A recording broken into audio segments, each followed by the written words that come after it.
Hello, I'm Brigantia Blackbird of the Blackbird Grimoire. Welcome back to our series on the Havamal. Today we are looking at verse 144. The first translation comes from Olive Bray. Better ask for too little than offer too much. Like the gift should be the boon, better not to send than to overspend. And then the second translation from W.H. Auden and P.B. Taylor. Better not to ask than to overpledge. As a gift that demands a gift, better not to send than to slay too many. And the final translation from Vikinger.org. Tis better not to pray than too much offer. A gift ever looks to a return. Tis better not to send than too much consume. So, avoid creating a sense of undue obligation for people. That's the core meaning that I'm really taking from this verse today. Limits as to what is fitting for an occasion, a relationship, a situation, those limits exist as a means to avoid creating awkwardness. And promising people too much too soon on too short of acquaintance, it comes across as disingenuous. That really is the only word I can think of. And worse, people are also quite likely to think that you're trying to manipulate them, even if that's not your intention. But that is very much how it is frequently taken. And it's not going to be possible to create or to maintain good relationships, let alone form community, if people feel like they're being bribed. Or, someone's trying to butter them up in order to demand something in return that would be above and beyond what they would ordinarily be willing to do.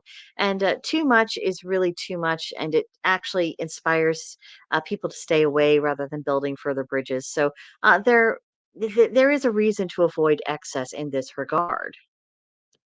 So let's discuss suitable restraint. Some people are just naturally exuberant. They have a very generous heart, and they honestly don't realize that when they are doing too much or doing it too publicly or in too showy of a manner, that it actually creates discomfort in the very people that they really probably sought to put at ease. So self-awareness, if you are in that situation, and then restraint, as well as reviewing a few old-fashioned etiquette books, that always helps. That can help someone of that mindset and honestly of that heart set to find a better point of balance for their behavior. And then on the flip side, it is necessary for people who observe this sort of thing to learn the difference between someone who's just, maybe just a bit flamboyant, but ultimately good-hearted, from someone who actually is a malicious manipulator. And that isn't always easy because certain traits overlap, and it's only the intention behind the actions that really makes the difference. And not all intention is visible on the surface. This is why wisdom is something that is an art, not a science.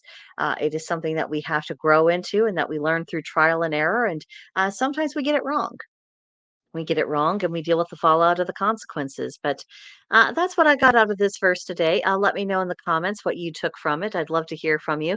And of course, make sure you stay tuned because on this channel, also posted today, will be verse 145. So make sure you check that out after listening to this. But I think that'll do it for this verse, and I will see you guys in the next one. Bye for now.